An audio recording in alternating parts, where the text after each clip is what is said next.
श्रुतिस्मृतिपुराणानाम् आलयं करुणालयं नमामि भगवत्पादं शङ्करं लोकशङ्करं वन्दे तं सच्चिदानन्दं यतिवर्यं महामतिं वेदान्तसारज्ञं सद्गुरुं प्रणतोऽस्म्यहं श्रीगुरुं प्रणतोऽस्म्यहं सदाहं सम्प्रदायज्ञं संयमीन्द्रं सदाश्रयं सद्गुरुं सच्चिदानन्दं सदाचारं समाश्रये। श्रीमच्छङ्कर भगवत्पूज्यपादमहासद्गुरुभ्यो नमः। श्री श्री सच्चिदानन्देन्द्र सरस्वती सद्गुरुपादुकाभ्यां नमः। नमो नमः शङ्करपादुकाभ्यां। ಶಂಕರ ಭಾನು ಚಾನಲ್ ವೀಕ್ಷಕರಾದ ಸದ್ಗುರು ಭಕ್ತರು ವೇದಾಂತ ಪ್ರಿಯರು ಆಗಿರುವ ತಮ್ಮೆಲ್ಲರಿಗೂ ಇಂದಿನ ಕಾರ್ಯಕ್ರಮಕ್ಕೆ ಹೃತ್ಪೂರ್ವಕವಾದ ಸುಸ್ವಾಗತ. ನಮ್ಮಲ್ಲಿ ವೇದಾಂತ ಗ್ರಂಥಗಳು ಬೇಕಾದಷ್ಟಿವೆ. ಪ್ರಧಾನವಾಗಿ ಪ್ರಸ್ಥಾನತ್ರಯೀ ಗ್ರಂಥಗಳು ಅಂತ 14 ಉಪನಿಷತ್ತುಗಳು, ಭಗವದ್ಗೀತಾ ಮತ್ತು ಬ್ರಹ್ಮಸೂತ್ರ. ಈ ಮೂರಕ್ಕೂ ಭಗವತ್ಪಾದ ಶಂಕರಾಚಾರ್ಯರವರು ಭಾಷ್ಯಗಳನ್ನು ಬರೆದಿದ್ದಾರೆ. ಇದಕ್ಕೆ ಹೆಸರಾಯಿತು ವೇದಾಂತ ಪ್ರಸ್ಥಾನತ್ರಯ ಶಾಂಕರ ಭಾಷ್ಯ ಗ್ರಂಥಗಳು ಅಂತ. ಇಂಥ ವೇದಾಂತ ಗ್ರಂಥಗಳನ್ನು ನಾವುಗಳು ಏಕೆ ಅಧ್ಯಯನ ಮಾಡಬೇಕು, ಇದರಿಂದ ನಮಗೇನು ಪ್ರಯೋಜನ ಎನ್ನುವುದನ್ನು ಭಾಷ್ಯಕಾರ ಶಂಕರರು ತಮ್ಮ ಬ್ರಹ್ಮಸೂತ್ರ ಭಾಷ್ಯಕ್ಕೆ ಬರೆದಿರುವ ಅಧ್ಯಾಸ ಭಾಷ್ಯದ ಕಟ್ಟ ಕಡೆಯಲ್ಲಿ ಬರೆದಿದ್ದಾರೆ. ನಾ ವಾಕ್ಯವನ್ನು ಹೇಳ್ತೇನೆ. ಅಸ್ಯಾನರ್ಥ ಹೇತೋ ಪ್ರಹಾಣಾಯ ಆತ್ಮೈಕತ್ವ ವಿದ್ಯಾ ಪ್ರತಿಪತ್ತಯೇ ಸರ್ವೇ ವೇದಾಂತ ಆರಭ್ಯಂತೆ. ಇದು ಶಾಂಕರ ಭಾಷ್ಯ, ಅಧ್ಯಾಸ ಭಾಷ್ಯ. ಅಸ್ಯಾನರ್ಥ ಹೇತೋ ಪ್ರಹಾಣಾಯ ಆತ್ಮೈಕತ್ವ ವಿದ್ಯಾ ಪ್ರತಿಪತ್ತಯೇ ಸರ್ವೇ ವೇದಾಂತ ಆರಭ್ಯಂತೆ. ಎಲ್ಲ ವೇದಾಂತಗಳು ಹೊರಟಿವೆ. ವೇದಾಂತಗಳ ಗುರಿ ಏನು? ವೇದಾಂತಗಳನ್ನು ಅಧ್ಯಯನ ಮಾಡಿದ್ದರಿಂದ ನಮಗೆ ಏನು ಪ್ರಯೋಜನ? ಪ್ರಶ್ನೆ. ವೇದಾಂತ ಓದಿದ್ದರಿಂದ ಚಿನ್ನದ ಸರ ಬಂತು, ವೇದಾಂತ ಪ್ರವಚನ ಮಾಡಿದ್ದರಿಂದ ಪ್ರಶಸ್ತಿಗಳು ಬಂತು, ವೇದಾಂತ ಪ್ರವಚನ ಮಾಡಿದ್ದರಿಂದ ಒಂದು ಸೈಟ್ ತಗೊಂಡೆ, ವೇದಾಂತ ಗ್ರಂಥಗಳನ್ನು ಬರೆದು ನಾನು ಮಕ್ಕಳಿಗೆ ಮದುವೆ ಮಾಡಿದೆ ಅಂದರೆ ಇದು ತಪ್ಪು. ವೇದಾಂತ ಶಾಸ್ತ್ರಗಳ ಗುರಿ ಏನಪ್ಪ ಅಂತಂದರೆ ಆತ್ಮೈಕತ್ವ ವಿದ್ಯಾ ಪ್ರತಿಪತ್ತಿ ದ್ವಾರ ಅಧ್ಯಾಸ ಪ್ರಹಾಣಂ. ಶಾಂಕರ ಭಾಷ್ಯ.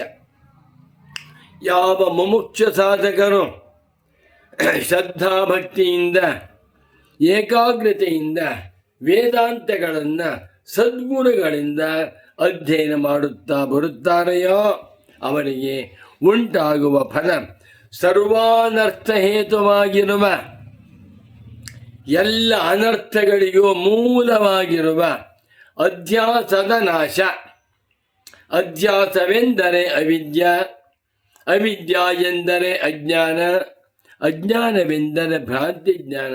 ತಾನಲ್ಲದ ಅನಾತ್ಮವಾದ ಜಡವಾಗಿರುವ ದೇಹಾದಿಗಳನ್ನು ನಾನೆಂದು ತಿಳಿದುಕೊಂಡಿರುವುದೇ ಅವಿದ್ಯೆ. ಈ ಅವಿದ್ಯೆಯಿಂದಲೇ ಎಲ್ಲ ಅನರ್ಥಗಳು ಉಂಟಾಗ್ತಾ ಇವೆ. ಶಂಕರ ಭಗವತ್ ಪೂಜ್ಯಪಾದಾಚಾರ್ಯರ ಪ್ರಕಾರ ಅಧ್ಯಾಸ ಸರ್ವಾನರ್ಥ ಹೇತುಭೂತಃ.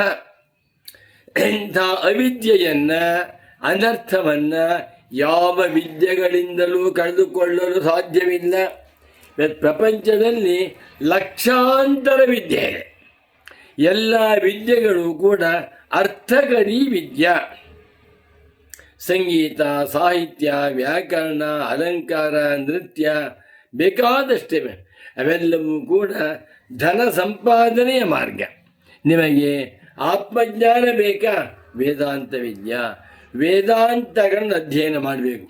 ಅಸ್ಯ ಅನರ್ಥ ಹೇತು ಪ್ರಹಾಣಾಯ, ಅನರ್ಥಕ್ಕೆ ಹೇತುವಾಗಿರುವ, ದುಃಖಗಳಿಗೆ ಮೂಲಭೂತವಾಗಿರುವ ಅಧ್ಯಾಸವನ್ನು ಸಂಪೂರ್ಣವಾಗಿ ಕಳೆಯುವುದಕ್ಕಾಗಿ ಆತ್ಮೈಕತ್ವ ವಿದ್ಯಾ ಪ್ರತಿಪತ್ತಯೇ. ಹೇಗಿದೆ ಪದ? ಆತ್ಮ ಏಕತ್ವ ವಿದ್ಯಾ ಪ್ರತಿಪತ್ತಯೇ. ಆತ್ಮನು ಏಕ, ಆತ್ಮರಲ್ಲಿ ಭೇದವಿಲ್ಲ.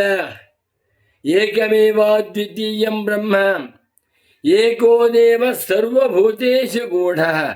ಎಲ್ಲ ಪ್ರಾಣಿಗಳಲ್ಲಿಯೂ ಎಲ್ಲ ಭೂತಗಳಲ್ಲಿಯೂ 84 ಲಕ್ಷ ಜೀವರಾಶಿಗಳಲ್ಲಿಯೂ ಇರುವಂಥ ಪರಮಾತ್ಮ ಒಬ್ಬನೇ.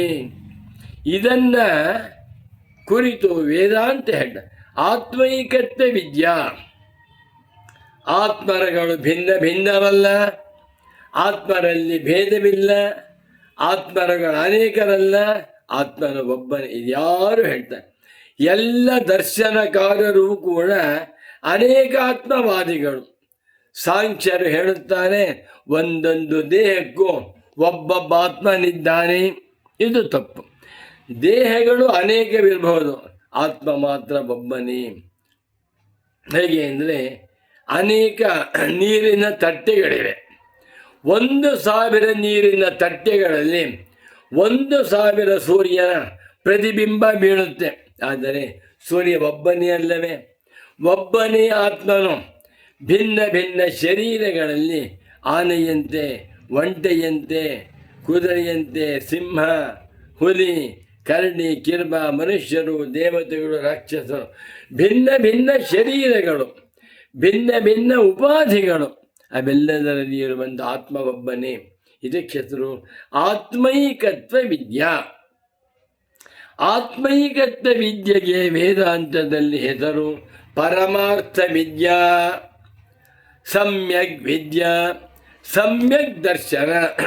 ಇದನ್ನು ಉಪದೇಶ ಮಾಡುವುದಕ್ಕಾಗಿ ಸರ್ವೇ ವೇದಾಂತ ಆರಭ್ಯಂತೆ. ಈಶಾವಾಸ್ಯೋಪನಿಷತ್ತು, ಕೇನೋಪನಿಷತ್ತು, ಕಾಠಕೋಪನಿಷತ್ತು, ಮುಂಡಕೋಪನಿಷತ್ತು, ಪ್ರಶ್ನೋಪನಿಷತ್ತು, ಮಾಂಡೂಕ್ಯೋಪನಿಷತ್ತು, ಐತರೇಯೋಪನಿಷತ್ತು, ಛಾಂದೋಗ್ಯೋಪನಿಷತ್ತು, ತೈತ್ರಿಯೋಪನಿಷತ್ತು, ಬೃಹದಾರಣ್ಯಕೋಪನಿಷತ್ತು, ಶ್ವೇತಾಶ್ವತರೋಪನಿಷತ್ತು, ಕೌಶೀತಕಿ ಉಪನಿಷತ್ತು, ಎಲ್ಲಕ್ಕೂ ವೇದಾಂತ ಅಂತ ಹೆಸರು.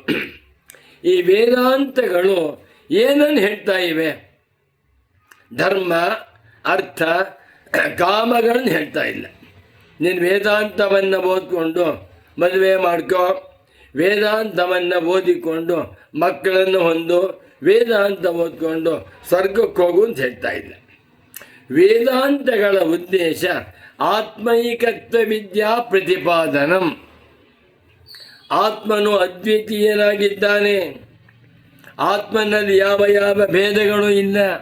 ಈ ಪ್ರಪಂಚವೆಲ್ಲವೂ ಆತ್ಮನಿಂದ ಬಂದು ಆತ್ಮನಲ್ಲಿಯೇ ಇದ್ದು ಆತ್ಮನಲ್ಲಿಯೇ ಕರಗುತ್ತಿರುವುದರಿಂದ ಪ್ರಪಂಚವೆಲ್ಲವೂ ಆತ್ಮನೇ. ಈ ಆತ್ಮನೇ ನೀನು ಎನ್ನುವ ಆತ್ಮೈಕತ್ವ ವಿದ್ಯೆಯನ್ನು ಸರ್ವೇ ವೇದಾಂತ ಆರಭ್ಯಂತೆ ಉಪದೇಶ ಮಾಡುವುದಕ್ಕಾಗಿ ಎಲ್ಲ ವೇದಾಂತಗಳು ಹೊರಟಿವೆ. ನಾವು ಜ್ಞಾಪಕ ಇಟ್ಕೊಳ್ಳೋಣ. ವೇದಾಂತಾಧ್ಯಯನದಿಂದ, ವೇದಾಂತಾರ್ಥ ಅನುಸಂಧಾನದಿಂದ, ವೇದಾಂತಾರ್ಥ ಮನನದಿಂದ ನಮಗೆ ಉಂಟಾಗುವ ಫಲವೇನಪ್ಪ ಅಂತಂದರೆ ಆತ್ಮೈಕತ್ವ ವಿದ್ಯಾ. ಆತ್ಮನು ಒಬ್ಬನೇ, ಆತ್ಮನು ಅಸಂಸಾರಿ, ಆತ್ಮನಿಗೆ ಜನ್ಮ ಮರಣಗಳಿಲ್ಲ, ಆತ್ಮನಿಗೆ ಶೋಕ ಮೋಹಗಳಿಲ್ಲ, ಆತ್ಮನಿಗೆ ಗುಣ ರೂಪ ಧರ್ಮಗಳಿದೆ. ಇಂಥ ಆತ್ಮನೇ ಬ್ರಹ್ಮ, ಬ್ರಹ್ಮವೇ ಆತ್ಮ ಎನ್ನುವುದನ್ನು ವೇದಾಂತಗಳು ಹೇಳ್ತಾ ಇವೆ. ಇದನ್ನು ಅರ್ಥ ಮಾಡಿಕೊಂಡು ಆತ್ಮೋದ್ಧಾರವನ್ನು ಮಾಡಿಕೊಳ್ಳಬೇಕೆಂದು ಯಾರಿಗೆ ಆಸೆ ಉಂಟೋ ಅಂಥವರೇ ಮುಮುಕ್ಷ ಸಾಧಕರು. ಮುಮುಕ್ಷ ಸಾಧಕರಿಗೆ ಎಲ್ಲ ವೇದಾಂತಗಳು ಮೋಕ್ಷ ಪ್ರಾಪ್ತಿಗೆ ಸಾಧನವಾಗಿರುವ ಆತ್ಮೈಕತ್ವ ಜ್ಞಾನವನ್ನು ಉಪದೇಶ ಮಾಡುತ್ತಿವೆ ಎಂದು ಭಗವತ್ಪಾದ ಶಂಕರರು ತಮ್ಮ ಅಧ್ಯಾಸ ಭಾಷ್ಯದ ಕಟ್ಟ ಕಡೆಯಲ್ಲಿ ಬರೆದಿದ್ದಾರೆ. ಇದನ್ನು ಅರ್ಥ ಮಾಡಿಕೊಂಡು ನಾವೆಲ್ಲರೂ ನಮ್ಮ ಅಜ್ಞಾನವನ್ನು ನಾಶ ಮಾಡಿಕೊಳ್ಳುವುದಕ್ಕೆ, ಅಧ್ಯಾಸ ಪರಿಹಾರಕ್ಕಾಗಿ, ಆತ್ಮೈಕತ್ವ ವಿದ್ಯೆಯನ್ನು ಹೊಂದುವುದಕ್ಕಾಗಿ ವೇದಾಂತಗಳ ಅಧ್ಯಯನ ಮಾಡುತ್ತಾ ಕೃತಾರ್ಥರಾಗೋಣ ಎಂದು ತಿಳಿಸುತ್ತಾ ಈ ಕಾರ್ಯಕ್ರಮವನ್ನು ಇಲ್ಲಿಗೆ ಸಂಪನ್ನಗೊಳಿಸುತ್ತಿದ್ದೇನೆ. ನಮೋ ನಮಃ ಶಂಕರ ಪಾದುಕಾಭ್ಯಾಂ. ಓಂ ಶಾಂತಿ ಶಾಂತಿ ಶಾಂತಿ. ಶುಭಮಸ್ತು.